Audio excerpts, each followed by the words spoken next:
Bradley the Bulldog Johnson with Bulldog Boxing. I'm here with Jamel Herring, former Marine, combat vet, lightweight contender, 16-2, 9 KOs.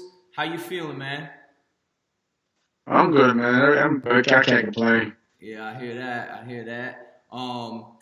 May 12th, you're gonna be fighting in Madison Square Garden. That's their first time fighting in the Garden. Tell me about that. It's crazy because, like you said, I'm a native, and it's still my first time, fighting in the garden. You know what I Mm-hmm. mean? I wasn't fortunate to fight as I am, and go through things like that because of my military career. Mm-hmm. But fought the Barclays Center, I think a couple of times, but like I said, it's better than fighting at Johnson. So it's a Yeah. Yeah, I saw you'd fought at the Barclays Center before and in Vegas a couple times. The Garden is the mecca of boxing, so that's awesome. Um, so I was yeah. just yeah. I mean, what does it mean to you to fight in the Garden? Is it just is it Oh bring it to a man, next level? that's a blessing. I mean, it's an honor to fight on a great card. Yeah. People have been waiting for Lomachenko and Linares to live, so that's a great pleasure just to be on that card Hmm. to begin with. But when you look at the past history, all the great fights that happened in the Garden, Miguel Cotto's had several fights there throughout his great career, and you had past greats, from Ali, that's participated in the Garden. So, man, I'm just excited just to to place my legacy in that building in some way or another. Word.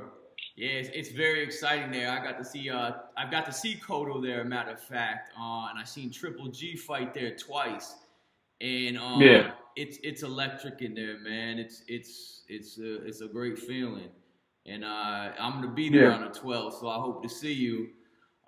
Any Oh yeah, idea who your opponent we'll is? have to catch up there too. Yeah, no doubt, no doubt. I should be sitting close enough to where y'all coming out, so I'm gonna try to dap you when you Okay. come out. Any All idea right, I'll be who they looking got out set up there. for you? What's that? Do you know who they got set up for you to fight? Juan Pablo Sanchez. Okay, Um, yeah, I know. He fought Timo Lopez not too long ago, okay, and he also fought another top Golden Boy prospect last year as well. okay. So, a good durable guy, just to, get back in the groove of things. Of course, we got to take everybody seriously, but, I'm just excited to see you back in the ring. Yeah, yeah, that's awesome. That's awesome. Um, so tell me a little bit about training camp. Oh, Trent has been great, man. Also been alongside Terrence Crawford. We share the same team. So, training camp's been going well. I had taken a week off because, we were visiting scheduled for April 12th, but then we all know Bud had got injured. So, my team and management, they didn't want me to overtrain, so they told me just take a quick week off because I've been training since February. I've been busy Wow. since February. So, I'll be heading back out there Sunday to Colorado Springs to finish up. But, overall, camp's been not only great, but it's been fun. Oh wow. I bring a great atmosphere. Everybody gets along, and I'm just happy just to be a part of that team. Yeah, yeah. I didn't even realize that. So were you originally fighting on Bud's card, and then they had to switch it up? Yeah, yeah. And instead of making me wait, until he got back to he's ready to just move me back to push me to Lomachenko Linares card, which is also great because like I said, Atlanta's in New York, so I wasn't complaining about it at all. Just a good chance to come, more of a homecoming now. But Word. a lot of people also don't know. I just recently spoke with Ty Rank yesterday, and not only will I be fighting May 12th, I'll be coming back June 9th in Las Vegas on Bud Fight. So that's a great thing of being with Ty Rank. They're keeping me busy, and they have a plan, and we plan on sticking to it. Oh, that's what's up. That's what's up. So I've done a little bit of boxing training, but not at a high level. What I've always wondered is What's it like being a pro? Like, what is the day to day? Is it your typical get up at 5 a.m. and then like take me through like a day in a week of like a real training camp in the midst of it? Oh yeah, yeah. Training camp, we have a good team that goes by our schedule. You typically get up around, early, bright and early in the morning, depending on the day. You're either doing strength conditioning or, like you said, of course, cardio work like run. Or with them, we actually do 3 workouts. We do 3 workouts every other day. So on like Mondays, Wednesdays, and Fridays, we'll get up.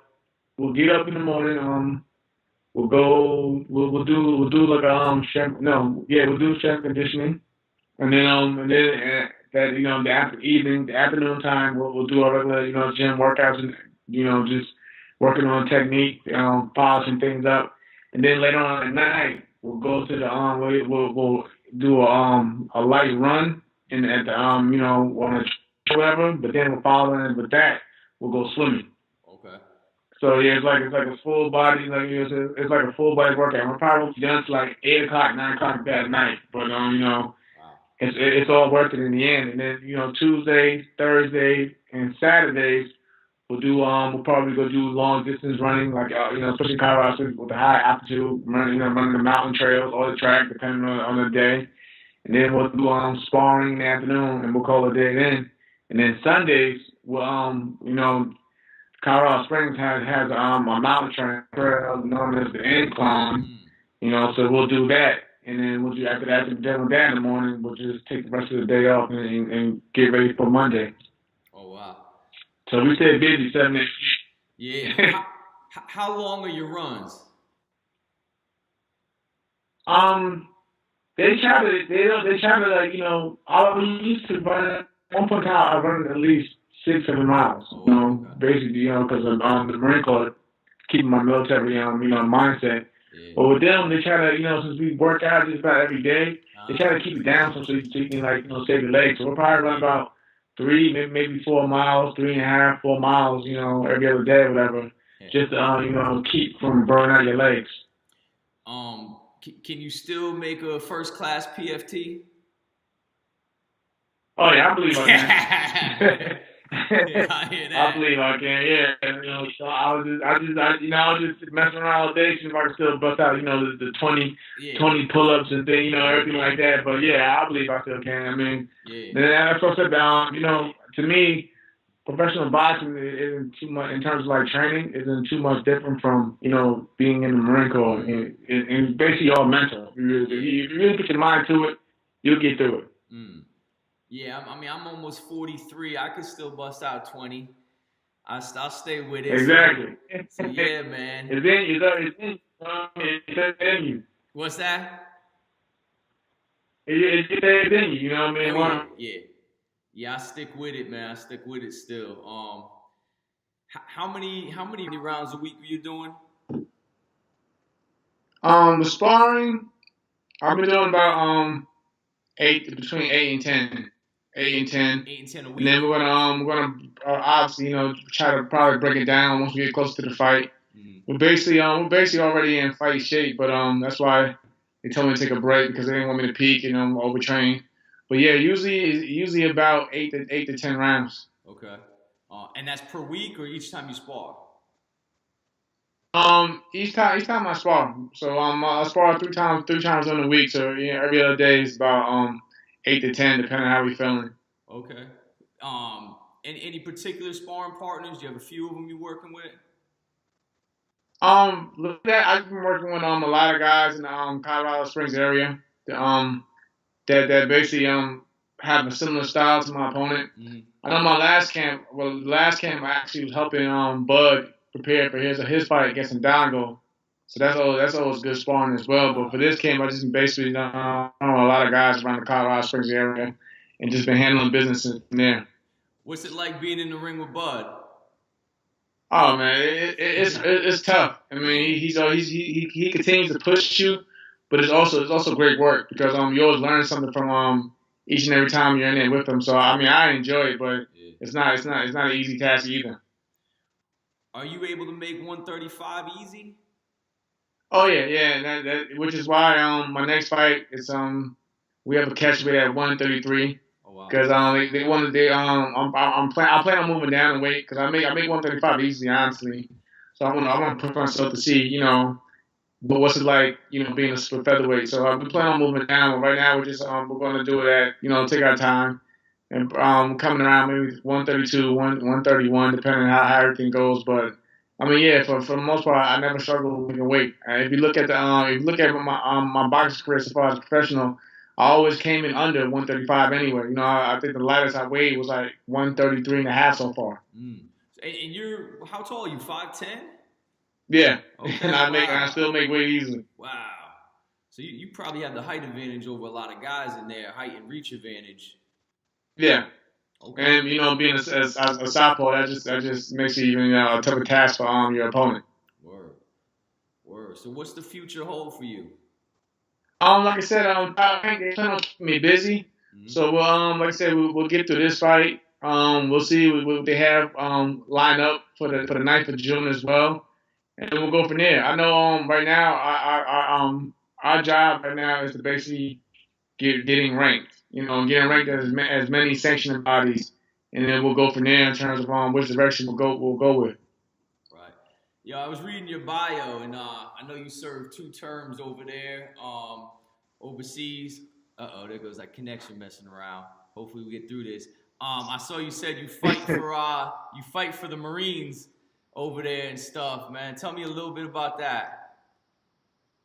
Oh man, it was great. The thing I miss most with service is obviously not all the crazy stuff you go through, but it's the men and women you serve with. Mm, That's the one thing that I took from my deployments is just the bonding that I had developed over there with the guys that yeah. who you had to watch over, who watched over you as well. Mm-hmm. So once you built that relationship, things just got a little easier. Of course, it was still crazy and chaotic over there overseas in Iraq, but like I said, once you built a relationship, became a family with the men and women that you were serving with, things just got a little bit easier as the days went on. But like I said, I miss those guys, and I still speak to a lot of them today. So Yeah. yeah, I mean that's why I would say that but the military was a lot tougher than boxing. Boxing is more mental than physical anyway. And I've always said if you can go through that, you can go through anything. Mm. Yeah, man. David, and shout out your unit. Who you with?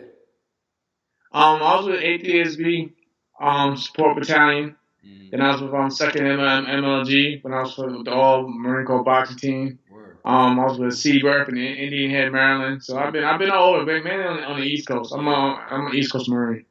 Yeah, I pulled out the shirt for you, man. Ammo company. I appreciate it, man. I peeped it, man. I turned this week, the equal anchor, man. Yeah, yeah. Yo, real quick, a couple people out there. I want to get your take. What do you think about McGregor the other day? Oh man, Connor is good entertainment. I mean, like I said, I don't condone what he did, of course. No Yeah, one, nobody really does. yeah. But when you look at the backstory of why, you can understand from a friend, being looking out for their friend. Mm. But like I said, I just wish the best for him, and I hope they get that situation cleared up and they just move on. Yeah. What about Triple G? Who do you think he should fight next? You think he should take a big name Um, or just lean back? I think, like I said, if he still wants to fight, because he still has time. Mm. Now that you have full camp anyway, obviously he has been training. Yeah. I think he should fight somebody, like I said, that people still would want to see. Mm. Especially they saying that they still go on pay per view. Fight somebody that people want to see. Like throw the Charlo's been been with Jamal Charlo's been calling for the fight if it's possible. Even Demetrius Andre, Yeah. he's been asking for the fight. So I I know mean, Char. like I said, I want to see Billy Joe, but Billy Joe Sanders is obviously injured. But Yeah. hopefully we finally get that fight so we can have an undisputed middleweight champion of the world. True. Yeah, I want to see him fight Billy Joe also. I think Billy Joe said not that short time or something like that, maybe because of the injury.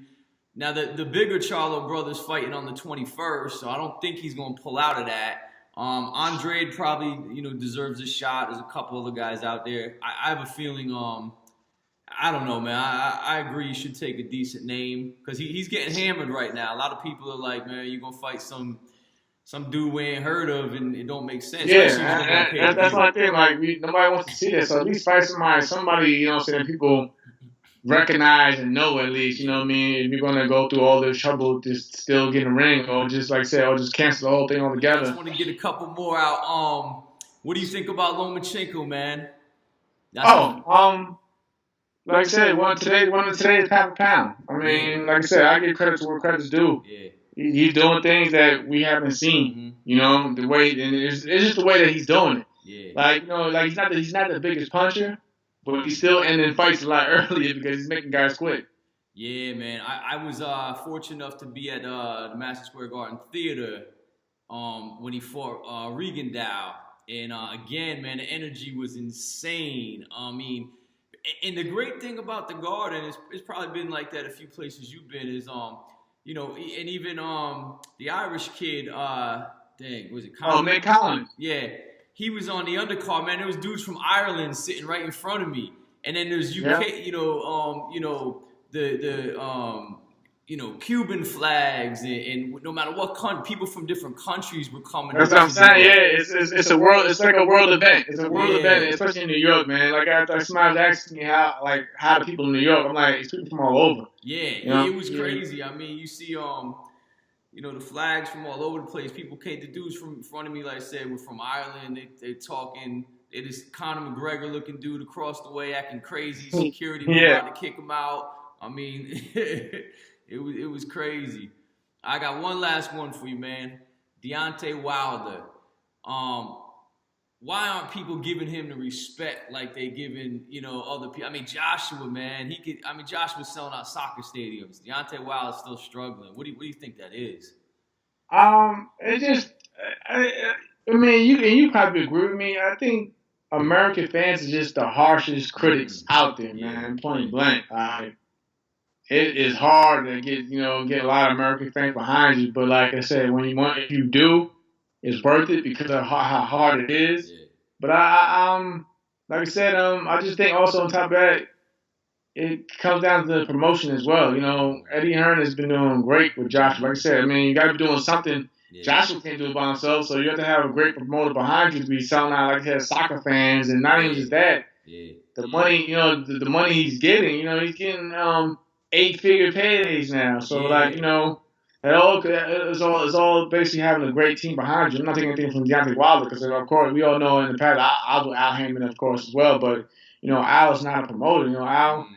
Al is good with negotiating at the table, but he can only do but so much, in his power. So I think it all comes down to basically promotion, which is why, like I said, one of the reasons why I'm the topic as well, to get the most out of my career, especially with the military side. Like, why haven't we, went that direction in terms of generating that crowd with the military? So true. I think it all comes down. Yeah, it just comes down to the people that Wilder has on the team, and like I said, being an American. Plus, we have so many different sports that people don't realize overseas, like boxing. Is popular, but it's not as popular as NBA or NFL. Yeah. So and then with the UK, boxing is really big over there. You got that, and you got soccer and everything like that. But like boxing is a big deal over there as well. So it all you just gotta just break it all down to all the bits and pieces why Wilder isn't where he should be at. Yeah. That's true. I didn't even think about that as much. That is very true, man. The NFL, the NBA, we've got so many sports over here that isn't helping him at all. Along with the promotion. Yeah, man, that makes a lot of sense. I think he deserves the fight next. I don't think it's going to happen next. I think they're going to put a fight in between. To build it even more. They're going to let it marinate as long as possible, but I believe he has a great shot. I actually believe he has a great chance of winning just based off his conditioning and he just seems more elusive to me than Joshua. Joshua is a good boxer, but at times he can be stiff and slow. He starts to slow down his punch output. Like I said, we've seen him hurt by Klitschko, and we also seen Wilder with Weatherstone as of late. But I just think that Wilder, to me, is probably a little bit more durable than Joshua. But we'll see. Yeah, I agree. I think it's a toss-up, but I'm leaning a little bit towards Wilder myself. I mean, when he lands that punch, man, Yeah, there's not too many people that can take. No one's taking it really. Exactly. Like I had a discussion with somebody. I said, the crazy thing about it, we all laugh and joke how Wilder's technique is not the best, of course, but it is crazy how anything he throws has some serious power behind it. It could be the ugliest punch, and then he's putting people down with stuff that you wouldn't think would put down the average guy. So imagine when he does start to tighten up on his technique and really have some pimp and accuracy in his punches. Imagine what he can do then. Absolutely. That's funny. I just finished an article today that I sent in. It'll probably be putting out in the next day or two. And I said, you can criticize him all you want about his technique, but no one's beat him yet. Exactly. You can say all you want, but when he lands that right, it's a wrap. And he's putting down each one of his opponents. Yeah. Even when he didn't get it to the first Severn fight, he put him down early. Yeah. So he's putting out his punches leave some impact on their opponents. Yeah. On his opponents. Yeah, that last fight was a great fight. He showed he had a chin. It was crazy because I didn't want either one of them to lose that fight when I was watching it. I was like, man, they both fighting for so much. They both showing so much heart. I'm like, I'd rather go to the cards. I almost felt bad that it had to, but I mean, that's the sport, man. That's how it goes down sometimes. I mean, and Ortiz, he basically, in boxing, it could be real harsh criticism when you lose, but Ortiz showed a side that no one will complain about the outcome of the fight. No one that I've really seen have a complaint about the outcome, except that maybe they said that the referee probably saved Wilder or whatever. But in terms of Ortiz losing, he earned himself another shot at a title down the road somewhere because he did a great job himself. So, like I said, I'm looking forward to seeing what he does when he comes back. Yeah, I totally agree with that, man. I totally agree. Hey, I don't want to keep you too much longer, but yo, I love talking to you about this stuff, man. That was awesome. I appreciate you doing this. I'm gonna put this video together, put it out. Let's help promote this. Let's promote the former Marine. Absolutely, man. I'm definitely going to check you up there. Me, my fiance, and my parents going to this fight. First time my parents going to fight. Well, like I said, when I get up there, man, hopefully we can sit down and talk again, one-on-one, face-to-face, man. I'm cool with that, man. It's all love. Absolutely. I wish you the best of luck, man. I'll be in touch with you, bro. Appreciate it, man. Salute. Bye.